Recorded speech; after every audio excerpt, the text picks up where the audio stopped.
A paz do Senhor, meus irmãos amados, todos que estão conosco, um abraço apertado virtual para você. Tá demorando para a gente voltar a dar um abraço real, né? Mas em breve estaremos juntos novamente. Sejam bem-vindos mais uma Escola Bíblica Acos. Hoje nós vamos dar continuidade, né? Vamos refletir um pouco mais no livro de Provérbios. Como eu já disse, o livro de Provérbios é um livro riquíssimo. A Bíblia toda é um livro riquíssimo, mas existem trechos da Bíblia que, muito mais do que histórias, eles trazem uma lição de aprendizado para as nossas vidas. E o livro de Provérbios se destaca por ser um deles. Então hoje nós vamos refletir um pouco mais no livro de Provérbios, mas no capítulo 4. Acredito que vocês leram na casa de vocês, né, durante a semana, o capítulo 4 do livro de Provérbios. Eu tenho que aprender a falar um pouco mais alto, né? Tá meio baixinho. Vou tentar falar um pouco mais alto aqui, tá? E por conta disso nós vamos ler apenas mais uma vez o livro de Provérbios, o capítulo 4, tá? Só para nós nos situar novamente dentro do texto, e você vai lembrar, porque você certamente já leu. E nós vamos aqui para nossas perguntas e respostas juntos. E obviamente dentro de cada pergunta será proposto uma resposta, mas como eu sempre digo a vocês, a resposta não pode ser subjetiva, tá? Ela precisa ser objetiva, ou seja, precisa ser extraída do texto que lá está. Todas as perguntas que eu faço aqui, se eu as fizesse a vocês sem que vocês consultassem a palavra de Deus, certamente vocês teriam respostas. Mas como nós consideramos a Bíblia um livro inspirado e que aquilo que aqui está existem conceitos, existem princípios, existem mandamentos. Então tudo que aqui está escrito não é apenas um parecer, como muitas vezes nós damos o nosso parecer, mas é muito mais do que um parecer. É uma instrução para a vida. E o que mais nós precisamos nessa vida é sermos instruídos para que a gente não apenas viva a vida, mas que a gente possa viver a vida da melhor forma possível. E é claro que o Senhor, Ele organizou as suas leis morais, os seus princípios, os seus decretos, para que nós vivêssemos com qualidade de vida. É claro que o homem nasceu já morto em pecado, o lado espiritual do homem que se relacionava diretamente com Deus foi danificado. Mas hoje, você que nasceu de novo, já teve esse lado espiritual vivificado. Então você já tem o Espírito de Deus morando no seu espírito e você então tem condições de se relacionar com Deus espiritualmente e absorver também as verdades contidas na palavra de Deus. Não simplesmente como uma informação, mas uma informação que gera transformação nas nossas vidas. Ok? Então, antes de nós iniciarmos a nossa leitura, vamos orar e pedir para que o Espírito Santo de Deus não só me capacite para levar aquilo que certamente Ele quer levar a vocês, bem como Ele possa auxiliar a cada um de vocês para que possa ter um entendimento das verdades que aqui serão apresentadas. Feche seus olhos aí na sua casa e ore comigo. Senhor Deus, obrigado mais uma vez. Mais uma escola bíblica, Acos, inicia-se. E eu quero te agradecer, Pai, porque temos aprendido tantas verdades. Mas certamente o desejo do Senhor não é que nós apenas aprendamos as verdades, mas que essas verdades façam parte da nossa vida. Sejam valores que nós venhamos agregar à nossa vida de tal forma que a nossa vida venha a ser balizada pela Tua palavra. Que toda decisão, que toda escolha que nós viermos fazer, seja no presente ou no futuro, que nós sempre possamos olhar para a Tua palavra e ter a Tua palavra como um guia que nos orienta a fazer as melhores escolhas e tomar as melhores decisões. Pai, eu te peço que o Senhor ajude os meus irmãos que estão em casa a entender as verdades e me ajude também com simplicidade e ao mesmo tempo com profundidade, eu possa também levar aos teus filhos, os meus irmãos, o conhecimento, Senhor, que venha gerar, que venha despertar dentro de nós um desejo maior de aprender a Tua palavra. Obrigado por estar conosco, obrigado por implantar ou plantar o Teu Espírito dentro de cada um de nós. E eu sei, Pai, que esse tempo que aqui passaremos juntos será proveitoso para todos nós. Pai, uma vez escrito na Tua Bíblia, certo homem disse que valia um dia era muito mais importante um dia só na sua casa do que 1000 em qualquer outro lugar.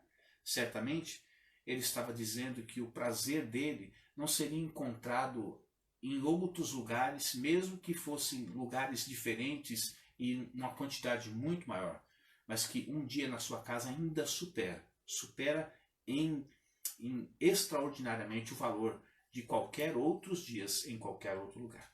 Que assim possa ser esse momento, Pai, que esse momento seja tão valioso para nós, seja mais importante do que qualquer coisa que já fizemos ou possamos vir a fazer.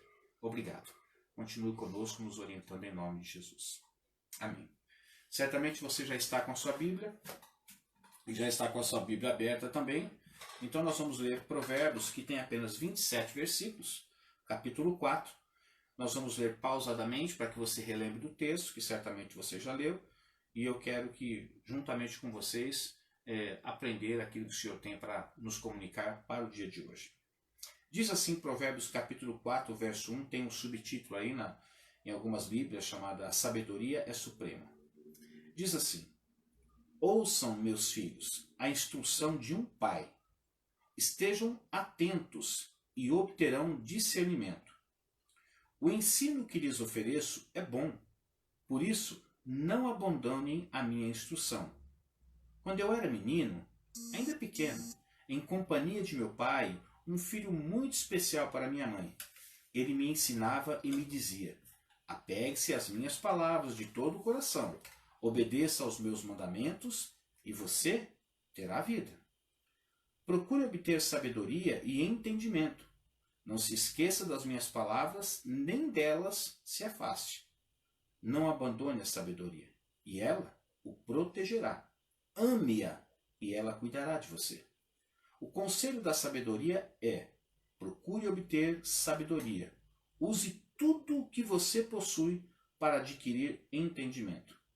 Dedique autoestima à sabedoria, e ela o exaltará. Abrace-a, e ela o honrará. Ela porá um belo diadema sobre a sua cabeça e lhe dará de presente uma coroa de esplendor. Ouça, meu filho, e aceite o que digo, e você terá vida longa. Eu o conduzi pelo caminho da sabedoria, e o encaminhei por veredas retas. Assim, quando você por ela seguir, não encontrará obstáculos, quando correr, nem tropeçará. Apegue-se à instrução, não a abandone, guarde-a bem, pois dela depende a sua vida. Não siga pela vereda dos ímpios, nem ande no caminho dos maus. Evite-o, não passe por ele, afaste-se e não se detenha, porque eles não conseguem dormir enquanto não fazem o mal. Perdem o sono se não causarem a ruína de alguém, pois eles se alimentam de maldade e se embriagam de violência. A vereda do justo é como a luz da alvorada, que brilha cada vez mais, até a plena claridade do dia. Mas o caminho dos ímpios é como densas trevas, nem sequer sabem em que tropeçam. Meu filho, escute o que lhe digo, preste atenção às minhas palavras, nunca as perca de vista, guarde-as no fundo do coração, pois são vida para quem as encontra e saúde para todo o seu ser. Acima de tudo, guarde o seu coração, pois dele depende toda a sua vida. Afaste da sua boca as palavras perversas, fique longe dos seus lábios e a maldade. Olhe sempre para frente, mantenha o olhar fixo no que está adiante de você. Veja bem por onde anda, e os seus passos serão seguros. Não se desvie nem para a direita, nem para a esquerda. Afaste os seus pés da maldade. Quantos conselhos nós encontramos aqui só nesse pequeno capítulo de Provérbios, capítulo 4, né? Quantas coisas boas que certamente quando elas se tornam verdades em nossa vida, elas se cumprem. Certamente aquilo que está dizendo aqui, como por exemplo, ele diz que existem algumas coisas que se acontecerem na nossa vida, o efeito será aquilo que foi prometido, é a promessa. Mas sempre existe a lei da causa e efeito, né? Então, por causa de eu andar nos caminhos do Senhor, certamente eu serei uma pessoa bem-sucedida, vamos assim dizer. Mas também se eu não andar nos caminhos do Senhor, isso não me fará uma pessoa bem-sucedida. E é claro que quando a gente fala de ser uma pessoa bem-sucedida, talvez você possa perguntar e afirmar a si mesmo a palavra. Mas quantas pessoas não andam nos caminhos do Senhor e são bem-sucedidas? Tudo está relacionado ao conceito de ser bem-sucedido. O que é ser uma pessoa bem-sucedida? Se você considerar que uma pessoa bem-sucedida é uma pessoa que alcançou o sucesso financeiro, talvez você nunca seja uma pessoa bem-sucedida, que talvez você nunca alcance o sucesso financeiro que outras pessoas alcançaram. No entanto, a gente também deve considerar que sucesso não é apenas você alcançar a plenitude financeira.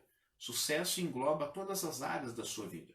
Você pode encontrar um homem que financeiramente ele está totalmente estabilizado e tem uma vida muito próspera. No entanto, ele pode ter uma saúde debilitada, extremamente debilitada. E por conta disso, talvez ele trocaria toda a riqueza que ele tem se ele pudesse ter a saúde dele restaurada e não ter uma saúde debilitada. Você pode encontrar pessoas que de repente têm uma boa saúde, que não tem do que se queixar. Aliás, não sabe nem o que é uma dor de cabeça, uma dor na unha, se sente muito bem. Mas, no entanto, é uma pessoa que, infelizmente, moralmente não tem sido um exemplo para sua casa, não tem sido um exemplo para os seus amigos, não tem sido um exemplo para o ciclo de pessoas com as quais ele se relaciona. Então poderíamos afirmar que essa pessoa é uma pessoa bem-sucedida? Ela pode ser até bem-sucedida fisicamente, mas moralmente a sua vida está comprometida. Então ser alguém bem-sucedido é muito mais do que você olhar para uma face ou apenas para uma área da nossa vida e dizer, essa pessoa é uma pessoa de sucesso. Sucesso não está relacionado a você ter conquistas. E sucesso para Deus está muito relacionado ao relacionamento que você tem com Ele em primeiro lugar. E depois as outras coisas. Por isso que a palavra de Deus nos diz, buscai em primeiro lugar o reino de Deus. E tudo que vem depois ele classifica como demais coisas nos serão acrescentadas. A prioridade de Deus é que nós sempre busquemos em primeiro lugar o reino de Deus. Então o homem e a mulher bem-sucedida não é aquele que busca as demais coisas e pode até ser bem-sucedido buscando as demais coisas. Mas o homem e a mulher de sucesso é aquela que busca sempre em primeiro lugar o reino de Deus e a sua justiça. Vamos então para as nossas perguntas de hoje, para que a gente... Hoje não vai ter matemática, tá? Porque eu percebi que a coisa parece que aperta, né? Quando se trata de matemática. Maria Rita mostrou para mim o braço, ela fez as contas tudo no braço ali, né? Valeu a pena, porque não usou a calculadora e foi um momento de descontração também. Mas hoje nós não vamos fazer isso, tá bom? Nós vamos fazer perguntas e vamos aí tentar respondê-las e aprender com a resposta que vem através das perguntas. A primeira pergunta que eu quero lançar para vocês é a seguinte, olhando para o capítulo 4 de Provérbios. Antes de fazer a pergunta, deixa eu só fazer uma observação. Seria possível eu e você não enfrentarmos obstáculos e em meio aos obstáculos nós tropeçarmos na vida? Seria possível isso não acontecer? Será que a vida seria possível vivê-la sem encontrar nela obstáculos? Será que seria possível você viver essa vida sem tropeçar? Não precisa responder. Eu já sei o que está passando dentro da sua mente. Você certamente vai dizer assim, pastor, o primeiro versículo que veio à minha mente é aquilo que Jesus disse. No mundo nós teríamos o quê? Aflições. Mas para que nós tivéssemos bom ânimo. Baseado naquilo que Jesus disse, então é impossível nós vivermos uma vida sem enfrentarmos obstáculos ou até mesmo tropeçarmos. No primeiro momento, eu até concordaria com você. Até porque eu, na minha vida, já enfrentei vários obstáculos e já tropecei várias vezes. E por que não dizer, através dos tropeços, caí várias vezes também. Mas o Senhor foi poderoso para me levantar e certamente também foi poderoso para te levantar. Mas a pergunta que eu quero fazer para você, ela é uma pergunta tanto quanto desafiadora. Por quê?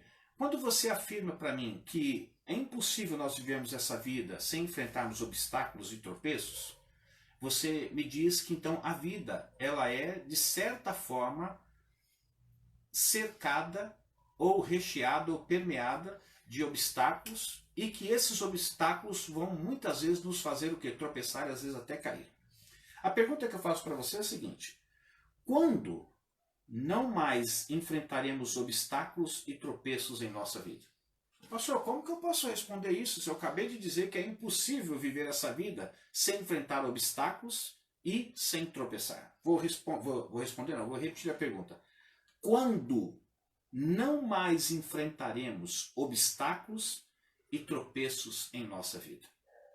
É interessante, enquanto você procura no livro de Provérbios, é interessante que o livro de Provérbios ele propõe para nós um escape, uma saída, um caminho para que a gente não encontre obstáculos e tropeços. Então, espera um pouquinho, pastor. Enquanto você encontrar a resposta, eu vou fazendo aqui um leve comentário.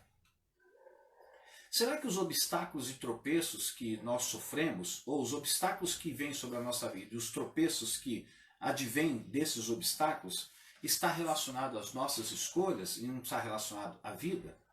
Parece-me que sim. Por quê? Porque quando você olha para o versículo 11, vamos lá agora para a resposta. Versículo 11 é interessantíssimo o que o sábio afirma aqui. Ele diz assim: eu o conduzi pelo caminho da sabedoria e o encaminhei por veredas retas. Assim, quando você por ela seguir, não encontrará obstáculos, quando correr, não tropeçará. Então, pera, será que ele está usando uma figura de linguagem aqui? Será que não é isso que ele está querendo dizer? Será que na realidade o autor, quando ele diz que nós não enfrentaríamos obstáculos e nós não tropeçaríamos, será que na realidade não é isso que ele está dizendo? Literalmente? É apenas algo metafórico? Não acredito que assim seja. Por quê? Porque no versículo 11 ele fala que ele ensinou, ele conduziu essa pessoa pelo caminho da sabedoria e o encaminhou por veredas retas. E ele diz no versículo 12, assim quando você por ela seguir por elas o quê? Seguir pelo caminho da sabedoria e pelas veredas retas. Aí você não encontrará o quê? Obstáculos, tampouco você tropeçará. Então acho que aqui cabe para nós uma reflexão. Por que nós temos enfrentado tantos obstáculos? Por que nós temos tropeçado tanto na vida? Talvez, eu sei que talvez seja tanto quanto difícil nós admitirmos e até aceitarmos. Será que talvez eu e você, talvez mesmo que alguém tenha ensinado para nós o caminho da sabedoria e tenha nos encaminhado por veredas retas, será que é porque nós não temos caminhado no caminho da sabedoria e andado por veredas retas que os obstáculos e os tropeços aparecem? Porque eu sei que nessa vida é difícil você caminhar sem enfrentar obstáculos. É difícil você caminhar, mesmo que se livre dos obstáculos, talvez você tropece em pequenas pedras, porque ninguém tropeça em montanha. A gente tropeça em pequenas pedras. São aquelas que a gente não observa no caminho que nós estamos andando. Mas parece-me que esses obstáculos, eles se encontram e esses tropeços surgem na nossa vida quando a gente sai fora do caminho da sabedoria e sai fora das veredas retas. Eu sei que é difícil nós admitirmos que esses obstáculos e esses tropeços surgem porque nós saímos do caminho. Porque se estivéssemos no caminho da sabedoria, e se nós permanecêssemos nas veredas retas, ele faz uma promessa. Assim, quando você por ela seguir, não encontrará obstáculos. Quando correr, não tropeçará. A Bíblia nos diz assim, do que se queixa o homem? Dos seus próprios pecados. Os obstáculos que surgem na nossa vida, eu sei o que você vai dizer. Pastor, os obstáculos muitas vezes não são obstáculos, são desafios. Às vezes podem ser desafios da nossa vida, mas às vezes é porque nós saímos do caminho. Quem nunca saiu de uma estrada principal, porque de repente a estrada principal, embora pavimentada, devidamente pedagiada, tem assistência de guincho, mas você soube que existia um caminho que você poderia evitar os pedágios, que você chegaria num tempo mais curto, mas era um atalho. E você decidiu então tomar esse atalho. Quando você decidiu tomar esse atalho o levaria ao mesmo destino. No entanto, quando você andou ali 30 ou 40 quilômetros dentro desse atalho, você percebeu que tinha um tronco de árvore que havia caído e ali foi um obstáculo. E você não pôde dar continuidade à sua viagem porque houve um obstáculo. Talvez não foi um tronco de árvore, talvez algumas pedras encontradas no meio do caminho, mas você decidiu seguir pelo atalho. E essas pedras, em meio às pedras, você pode ter encontrado algum elemento pontiagudo que pode ter furado o pneu. E você teve que parar o carro para poder trocar o pneu. E quando você foi trocar o pneu, você observou que o seu step também estava furado. E a viagem que você quis ganhar tempo e economizar pedágio vai sair mais cara para você. Tudo isso porque você saiu de uma estrada que estava devidamente pavimentada. Nós podemos fazer uma comparação, uma analogia, fazendo dessa estrada que é devidamente pavimentada e pedagiada, como a estrada, o caminho da sabedoria e as veredas retas. Todas as vezes que nós queremos tomar caminhos que não são adequados para nós, porque temos pressa de chegar onde queremos chegar, ou queremos que as coisas aconteçam mais rapidamente, nós corremos sérios riscos de sofrermos em meio a essa caminhada. Então, quando não mais enfrentaremos obstáculos e tropeços em nossa vida? Quando a gente procurar andar pelo caminho da sabedoria e pelas veredas retas. Então lembre-se que quando começar a surgir muitos obstáculos, pergunte a você mesmo, será que você está no caminho da sabedoria? Será que você está andando por veredas retas? Ou você decidiu tomar algum atalho? Ok? Vamos para a nossa segunda pergunta. O que deve permanecer longe de nossos lábios? Ah, pastor, tanta coisa. Como, por exemplo, brincadeiras inadequadas, gracejos imorais, palavrões, ou palavras torpes, ou se descontrolar. Ah, pastor, não permitir que o fruto do Espírito se manifeste como a paciência, o domínio próprio. É verdade. O que deve permanecer longe dos nossos lábios? Todas essas coisas devem permanecer longe dos nossos lábios. Mas Provérbios, no versículo 24, ele cita mais uma delas que diz o seguinte: afaste da sua boca as palavras perversas, fique longe dos seus lábios a maldade. De tudo aquilo que nós falamos, é verdade que nós devemos afastar todas aquelas outras coisas. Mas aqui no livro de Provérbios, ele dá uma certa ênfase às palavras perversas. O que são palavras perversas? Palavras com requintes de crueldade, palavras capciosas, palavras maliciosas. E ele diz que isso deve o quê? Estar longe da nossa boca, deve se afastar da nossa boca. Fazer com que os nossos lábios fiquem longe da maldade. Quantas vezes você deve ter sugerido alguma coisa, não diretamente, mas indiretamente? E isso é uma certa manifestação o quê? Da maldade.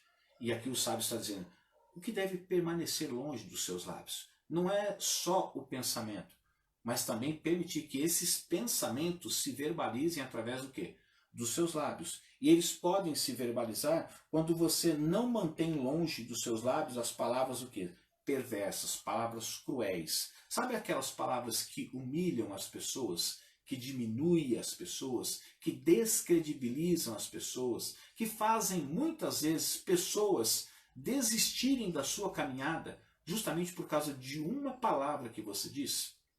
Eu sei que você vai dizer para mim que as pessoas de maior sucesso, elas encontraram grandes obstáculos e foram vítimas de palavras capciosas, maliciosas, palavras destruidoras e venceram. É verdade. Mas essa, meus irmãos, é a exceção, não é a regra.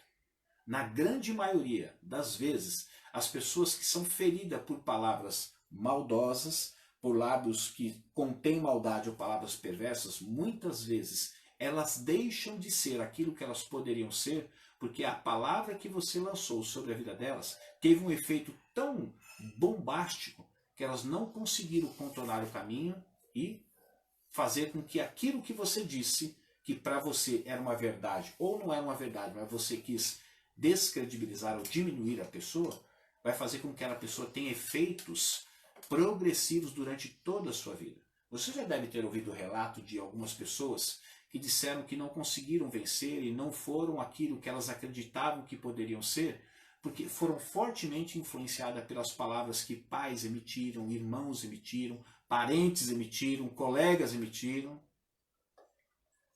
Então, o sábio aqui, ele diz aqui, afaste da sua boca as palavras perversas, aquelas cruéis, aquelas maliciosas, capciosas, perigosas, afaste da sua boca. Mantenha longe os seus lábios da maldade. E assim, certamente você vai ser uma pessoa que vai ser dominado pela sabedoria, ou sempre controlado, ou até mesmo dirigido pela sabedoria. E vai fazer com que as palavras que as pessoas venham ouvir dos seus lábios sejam palavras doces. Essa semana eu tive uma pequena experiência com uma determinada pessoa. Eu nunca faço nenhum comentário, nenhum tipo de comentário, mesmo que eu veja alguma coisa no Facebook ou nas redes sociais, eu não faço nenhum tipo de comentário diante de algumas afirmações que eu discordo. Por quê? Eu tenho visto que na grande maioria das vezes isso gera polêmica e gera um certo desconforto e acaba trazendo problemas. Mas como eu vi uma postagem essa semana de um pastor e achei interessante a reflexão do pastor, ele falando a respeito de que quando a pessoa foi medir a temperatura na sua testa, ele lembrou da marca da besta. Ele não está dizendo que é isso, obviamente. O pastor ele estava apenas trazendo algo que aconteceu com ele quando ele teve que passar por isso. E algumas pessoas fizeram alguns comentários dentro disso, que uma moça fez um comentário dizendo que quando ela também foram medir a temperatura, ela lembrou desse mesmo evento, que talvez isso, possa ser até um prelúdio para que quando vier a marca da besta, as pessoas já estejam até acostumadas em receber alguma coisa e nem vão questionar. Pois bem, diante disso, a pessoa que estava ali fez um comentário um tanto quanto agressivo. Né? Não foi afirmações que o pastor fez, nem a pessoa que fez o comentário, mas fez um tanto quanto agressivo. E eu entrei na conversa e fiz um breve comentário e, infelizmente, a pessoa não entendeu muito bem do outro lado, foi um pouco hostil no primeiro momento comigo, mas mesmo assim eu falei assim, Senhor, eu não posso entrar em debate, nem posso agredir a pessoa, até porque eu não quero aqui gerar inimizade, eu quero gerar amizade. Bom, para resumir e encurtar um pouco a história, no final eu pedi desculpa para o rapaz, que eu disse para ele que eu queria apenas fazer amizade com ele e conversar um pouco sobre aquele assunto.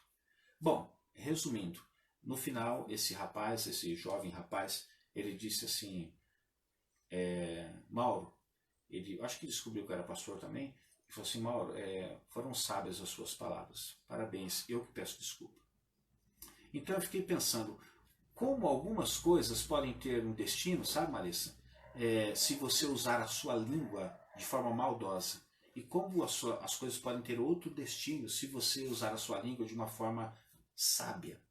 Então a questão não é o que falamos, mas como falamos e a forma com que falamos. E muitas vezes, quando nos pronunciamos, às vezes temos que tomar cuidado para que a gente não se coloque numa plataforma onde as pessoas olhem para nós e parece que vê em nós que nós estamos num lugar muito alto, superior a ela.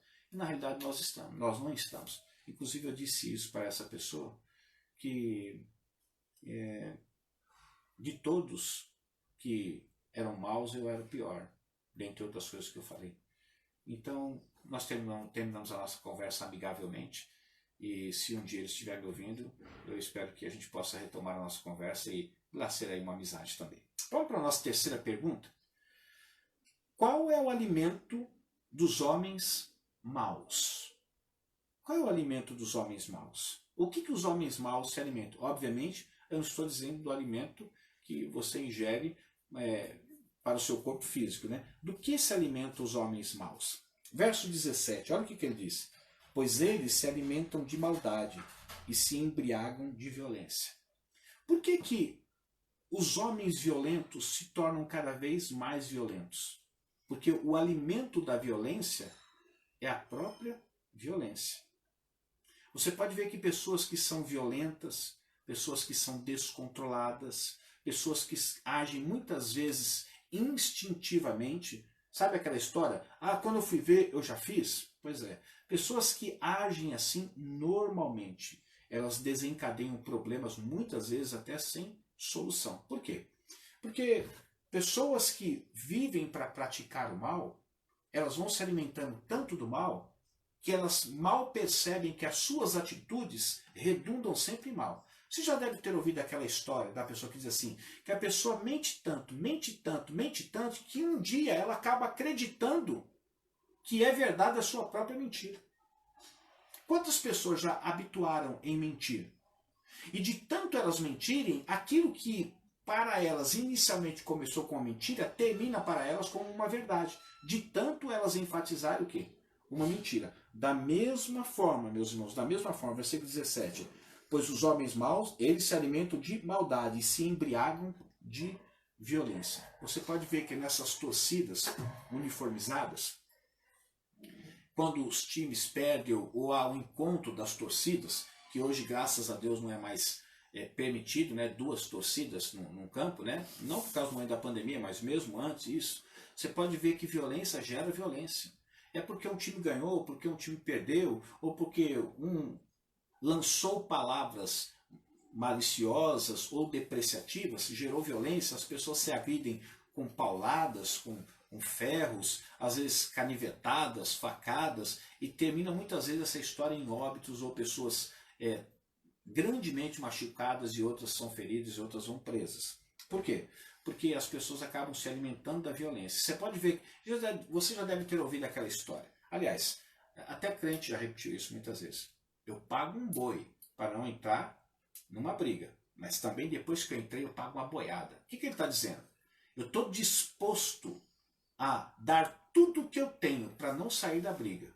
Eu dou só um boi para não entrar numa briga, ou seja, eu não sou tão resistente a uma briga. Poderia ser ao contrário, eu dou uma boiada para não entrar numa briga e dou um boi para não sair. Mas é ao contrário, eu dou um boi para entrar e depois dou uma boiada para não sair.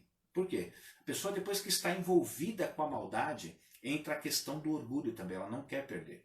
Então, numa luta, por exemplo, numa disputa, numa agressão verbal, quando entra em manifestação, quando se manifesta grandemente o orgulho, certamente essa discussão não vai terminar de uma boa forma, vai sempre terminar de uma má forma. E quando o atrito surge e parte para o campo da agressão física, você pode ver que ou alguém se machuca gravemente ou algumas pessoas, para que termine a luta, têm que separar a briga. Por quê? Porque a violência vai gerando cada vez mais violência. Palavras agressivas geram nas pessoas cada vez mais palavras agressivas. Às vezes, nós ouvimos palavras agressivas porque nós também destilamos palavras agressivas. E, obviamente, não é todo mundo que responde agressivamente àqueles que são agressivos. Mas, por via de regra, normalmente, quando você é devidamente mal educado com alguma pessoa, provavelmente a probabilidade dessa pessoa também ser, até com palavras mais floridas, mas também ser mal educado com você, também é grande. Assim como a violência se alimenta de violência, as palavras pesadas também se alimentam de palavras pesadas, assim também é a vida do homem mau. Eles se alimentam de maldade e se embriagam de violência. A gente já conhece que a palavra embriagar é você perder o quê? Muitas vezes perder o controle de si próprio. Quantas pessoas começam com agressões, tapas e terminam em morte? Por quê? Porque elas já se embriagaram em violência. Talvez você esteja dizendo assim, pastor, não é o meu caso, que eu sou crente. Eu já conheci crentes violentos mesmo. Eu já conheci crente de tudo quanto é tipo. Eu já conheci crente que dá facada, que dá tiro, que dá paulada, que xinga, que bate, fala palavrão. Existe isso. Então, é por isso que a Bíblia diz assim, que as más conversações corrompem os bons costumes. Mas tem uma pergunta que vai ser mais interessante, nós vamos entrar nessa área, tá? Quarta pergunta. Quando o nosso andar será um andar seguro? Quando é que a forma com que você adotou para ser estilo de vida na sua vida vai ser um estilo de vida seguro? Pastor, é impossível. O que foi? A pergunta? Quando o nosso andar será um andar seguro? Vamos lá para o versículo 26, vamos ver o que ele diz?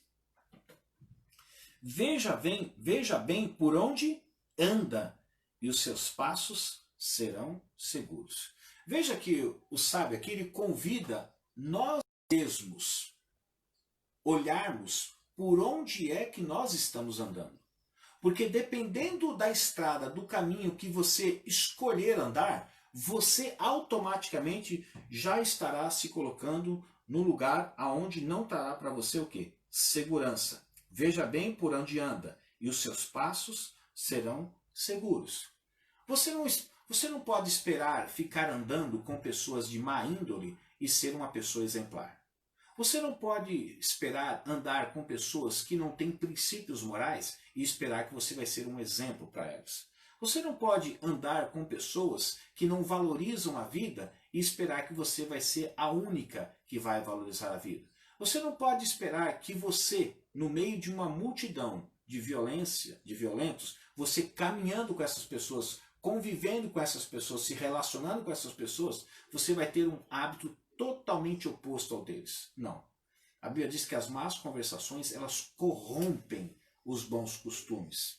Não está dizendo que os bons costumes afetam e modificam todas as más conversações. Não. Ele está dizendo que as más conversações, elas corrompem. Nós sabemos que uma das grandes lutas que o nosso presidente está tendo é a luta contra o quê? A corrupção. E vocês estão vendo que não é fácil acabar com a corrupção. É muito difícil. Por quê? Porque se você olhar para trás, para frente, para os lados, estamos cercados de corrupto e de corruptibilidade. Então, quando você olha para essa pergunta, quando o nosso andar será um andar seguro? E a Bíblia diz no versículo 26, veja bem por onde você anda e os seus passos serão seguros. Muitas vezes o nosso caminhar não tem sido um caminhar seguro, porque nós também não estamos observando o lugar por onde nós estamos andando.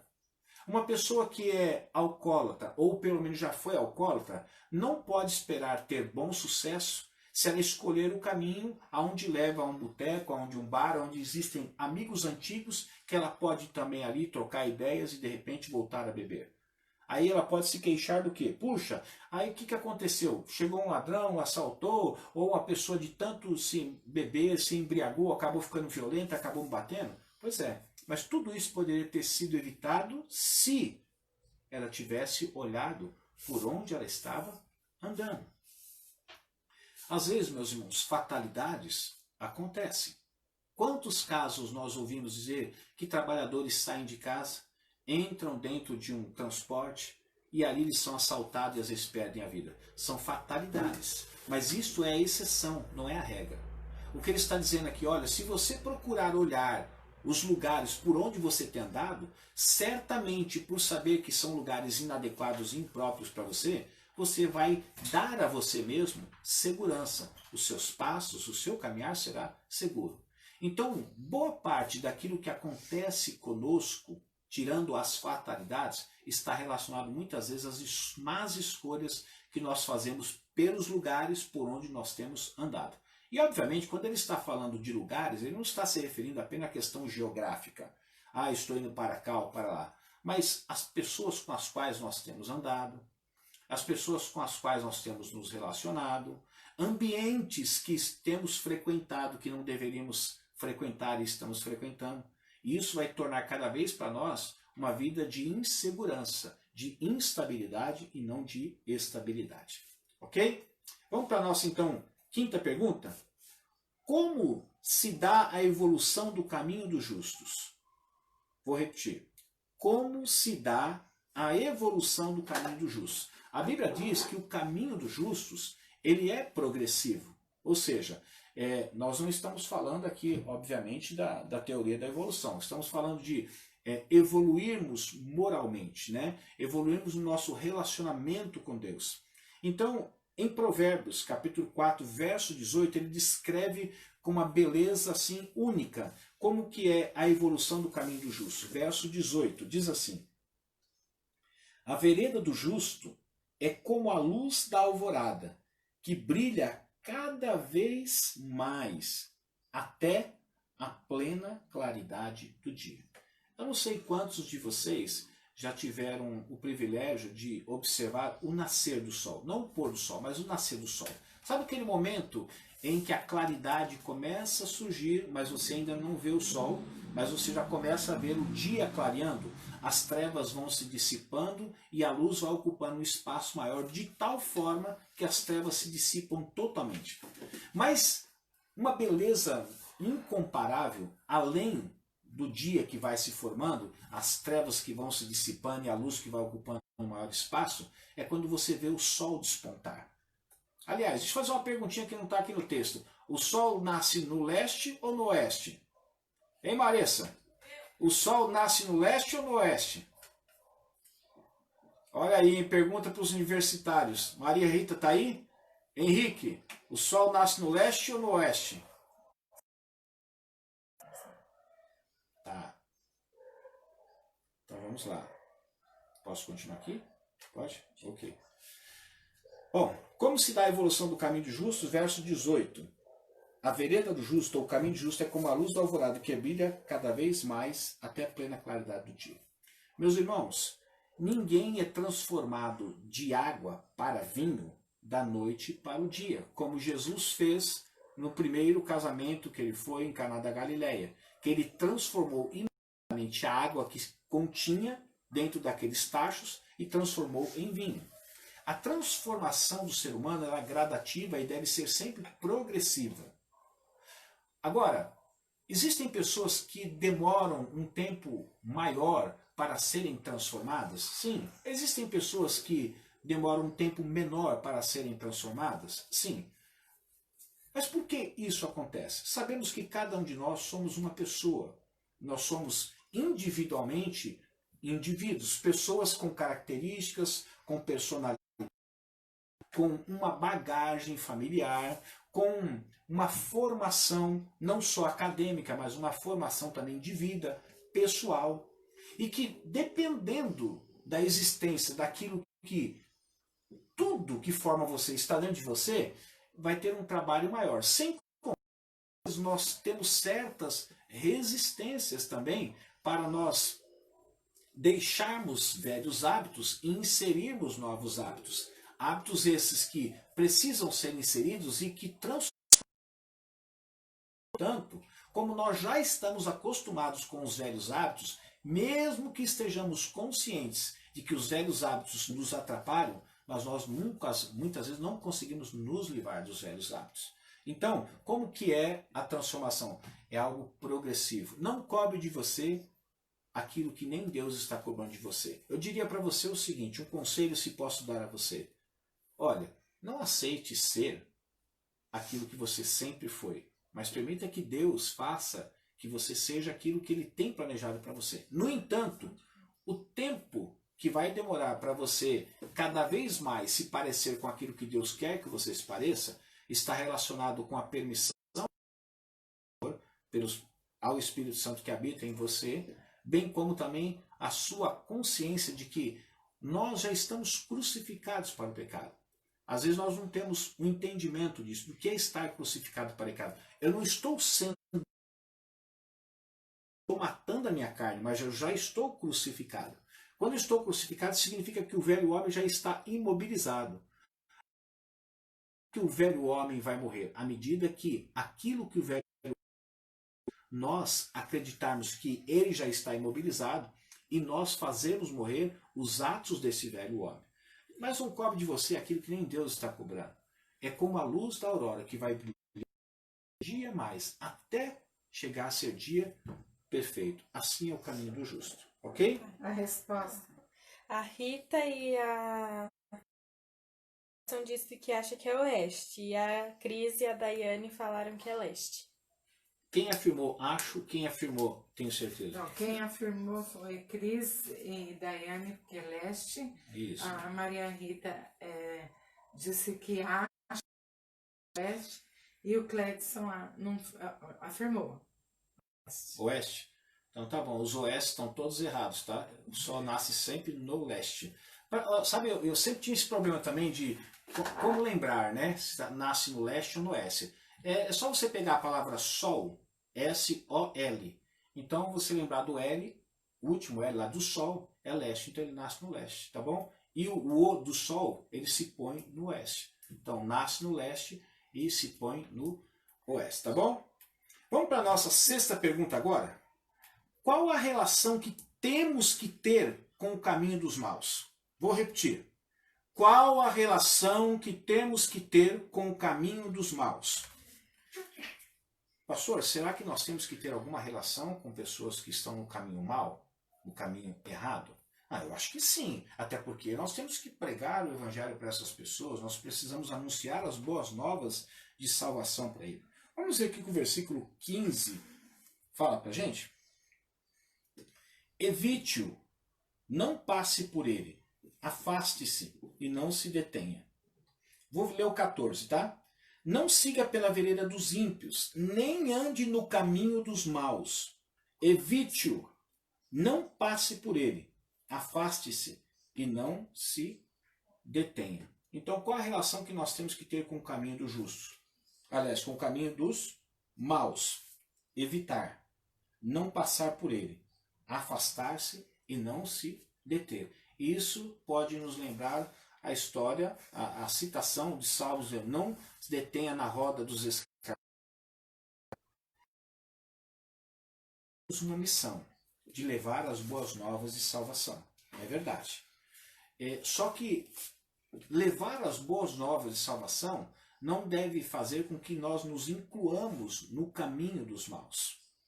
Eu me lembro uma vez que eu estava numa determinada cidade e um rapaz estava fazendo evangelismo, tanto quanto para mim exagerado. Até hoje não concordo. E ele disse assim, o apóstolo Paulo disse que ele se fez de tolo para ganhar os tolos. Então ele estava se vestindo de uma forma e usando um certo linguajar para ganhar aquelas pessoas. Eu não sei, meus irmãos, eu sempre tenho como exemplo Jesus. Acho que nós temos que ter como exemplo máximo Jesus. Apóstolo Paulo foi uma bênção? Sim, maravilhoso. 80% das cartas do Novo Testamento foi Paulo. Pedro, homem espetacular. Se você for pegar a lista dos apóstolos e outras pessoas que surgiram no caminho, homens maravilhosos, mas ninguém foi como Jesus. Então, se você tiver que olhar ou se espelhar em alguém, se espelhe em Jesus. Jesus não se fez de nada para ganhar ninguém. Jesus foi quem ele foi. Pregou a palavra como ela era e não fez concessão a ninguém. Aliás, ele até disse assim, a palavra de Deus diz assim, os sujos se surgem mais. Não foi Jesus que disse isso? Se limpem mais. Jesus chegou uma hora e disse para os hipócritas, o negócio é o seguinte, vocês, para os fariseus, os escribas, vocês são um sepulcro, vocês estão branquinhos por fora, mas por dentro estão todos podres, cheios de ossos. Jesus não se fez de nada para ganhar ninguém. Jesus foi aquilo que ele tinha que ser. E eu acredito que nós, cristãos, também temos que ser aquilo que fomos chamados para ser. E o que nós somos para ser? Discípulos, seguidores de Cristo. Então, se temos que olhar para alguém como modelo e no que agir, no que falar, no que pensar, que nós possamos olhar sempre para Jesus. Então, qual a relação que temos que ter com o caminho dos maus? Versículo 15. Evite que determinada pessoa está tendo uma certa conduta e de repente essa pessoa se aproxima de você e começa a se aproximar de você para andar com você e são incompatíveis com o estilo de vida cristão, então saia dali. É interessante, meus irmãos, você pode ver, a gente sempre disse isso para os nossos filhos. Eu e minha esposa sempre falamos. O problema é que você pode ser até uma pessoa boa, mas se você começar a andar com uma má pessoa, num dado momento você pode receber na sua vida um mal que é apenas um estilhaço daquilo que atingiu aquele que era mal. E você não era mal. Então, a gente tem que selecionar as pessoas. Anunciar o evangelho para as pessoas é muito bom, mas andar com as pessoas que não querem ter compromisso, infelizmente, quando você olha lá para frente, uma das cartas de Paulo, se não me engano, foi João, não me recordo agora, ele diz assim, para você nem se associar com determinadas pessoas. Nem você não criar vínculos fortes com essas pessoas. Vamos para a nossa sétima pergunta? Diz assim, a nossa vida depende do quê? Do que depende a nossa vida, Marisa? Depende do dinheiro, depende de um bom emprego, de um bom casamento, de ter filhos, de ter uma boa casa. Do que depende a nossa vida? Vamos lá para o verso 13. Apegue-se à instrução, não a abandone, guarde-a bem, pois dela depende a sua vida. Olha que interessante. Tudo aquilo que nós estamos aprendendo aqui no livro de Provérbios, ele está dizendo para a gente o seguinte, olha, apegue-se à instrução, aquilo que vocês estão aprendendo. Não é só simplesmente ouvir, mas apegue-se a isso. Não abandone, guarde isso, pois dela depende a sua vida. Quer dizer, a instrução que você recebe para a sua vida é para você guardar ela, não abandonar ela, porque isso vai servir para que você viva a vida como se deve viver a vida. Por que alguns filhos tomam caminhos errados? Porque não ouvem a instrução dos seus pais. Por que determinadas pessoas entram para a criminalidade? Porque talvez não ouviram também o conselho dos seus pais. Ah, pastor, eu conheço que os pais eram bandidos. Isso, mais uma vez, é exceção, não é a regra. Por que às vezes precocemente? Porque não se apegaram à instrução. Precocemente, quando eu digo não por causa de uma fatalidade, foram acometidas de uma doença, mas às vezes morre em meio ao tiroteio, morre de overdose, morre violentamente. Não era aquele tempo da pessoa morrer, mas morreu porque pessoas erradas. Se tivesse guardado as instruções das pessoas que a ensinou, certamente ela poderia viver todos os dias que o Senhor tinha dado a ela. Mas infelizmente não. Mas a resposta que eu dei a vocês é apenas: não abandone, guarde-a bem, porque depende a sua vida. Mas tem mais uma resposta aí, eu quero que você ache agora. Siga do 13 em diante e você vai encontrar a resposta aí, tá bom? A nossa vida depende de mais outra coisa, além de você guardar a instrução, não, porque vai depender da sua vida. Eu vou fazer para vocês o versículo 20, 21, 22 e 23. Acima de tudo, guarde o seu coração, pois dele depende a sua vida. O sábio aqui ele diz sobre duas coisas: a instrução que nós recebemos e o coração que nós temos. A instrução, meus irmãos, é aquilo que vem de fora para dentro. Agora, o coração é aquilo que já está dentro do coração. A palavra diz lá no livro dos Evangelhos, diz o seguinte: pois do interior do coração provém o quê? Os homicídios, os adultérios, provém toda espécie de mal do interior do coração. Então ele diz duas coisas, para a sua vida depende de duas coisas, Marissa: guardar a instrução que você recebe e guardar o seu coração. Ou seja, tomar conta, vigiar com aquilo que está dentro do seu coração. Por que a Bíblia fala assim? A boca fala daquilo que está cheio o coração. Se o seu assunto é só futebol, se o seu assunto é só política, se o seu assunto é só novela, se o seu assunto é só marcenaria, se o seu assunto é só pipa, é porque a boca só consegue verbalizar aquilo que está dentro do coração. Então, a nossa vida depende do que, Marissa? Da instrução que nós recebemos e também do que? De guardarmos o nosso coração. Não permitir que essas más coisas que existem no nosso coração, por conta da natureza de pecado que já existem de nós, que nós herdamos de Adão, um espaço maior na nossa vida. Ok? Então vamos lá. 8ª pergunta. Que horas são? Alguém pode me informar? 53. Só mais uma pergunta. O que o pai do sábio queria que ele fizesse para que seu filho tivesse vida? Vou repetir. O sábio queria que ele fizesse para que seu filho tivesse vida.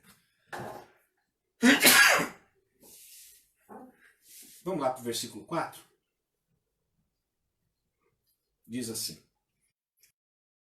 ensinava e me dizia: apegue-se às minhas palavras de todo o coração, obedeça aos meus mandamentos, e você terá o quê?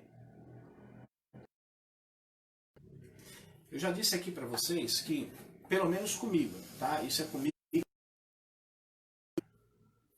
O número de pessoas aconselhadas por mim tem reduzido cada dia mais assustadoramente. Assustadoramente.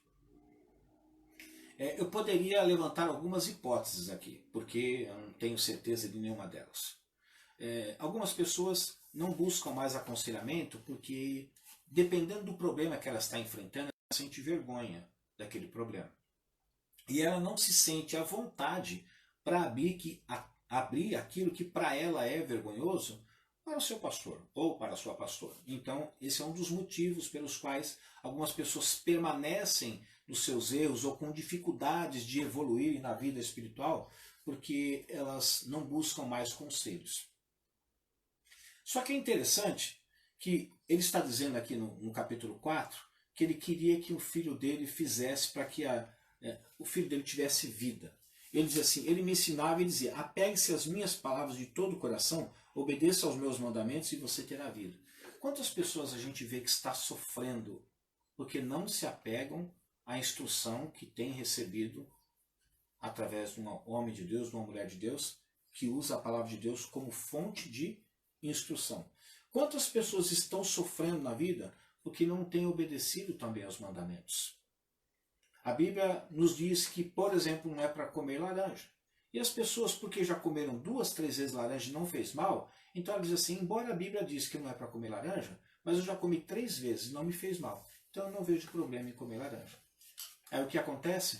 Depois de 1 dúzia de laranja chupada, ela começa a passar mal e às vezes entra em óbito. Porque às vezes 2 ou 3 laranjas não nos faz mal.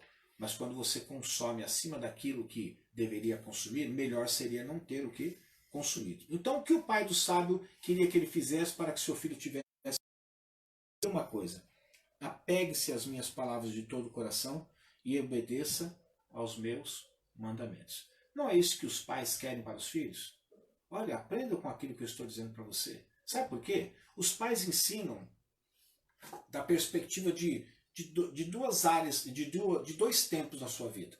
Primeiro, ele pode ensinar aquilo que ele viveu. Eu posso dar um conselho para o meu filho não fazer aquilo que eu fiz, porque quando fiz, deu errado e eu me dei muito mal. Então, eu estou ensinando para os meus filhos não cometer os mesmos erros que eu cometi. Estou ensinando para ele o certo, embora eu tenha feito errado. Mas eu aprendi que é certo o certo e não o errado. Por conta disso, eu ensino baseado na minha própria experiência de vida. Outra forma de ensinar é quando a gente ensina com os nossos acertos. Filhos, seguem por aqui, porque aqui vai dar certo. Se você tomar outro caminho, não vai dar certo. Mas vai por aqui porque o pai já fez isso, a mãe já fez isso, deu certo e vai dar certo. Tem a aprovação do Senhor. E às vezes o que os filhos fazem, não, mas eu preciso viver a minha vida, eu preciso ter a minha experiência. Por quê? A sua experiência não vale como experiência para mim. E às vezes eles fazem as más escolhas, as más decisões. E acabam o quê? Sofrendo com tudo isso. Então eu termino essa reflexão de hoje do sábio. Apegue-se às palavras de todo o coração, às palavras do Senhor, e obedeça aos seus mandamentos, e você terá vida. Quer viver uma vida com vida? Então se apegue àquilo que você está aprendendo, à instrução que você está tendo através de determinadas pessoas que usam a Bíblia como um manual de orientação para que a gente tenha qualidade de vida. E também se apega aos mandamentos. Mandamentos não é para ser questionados.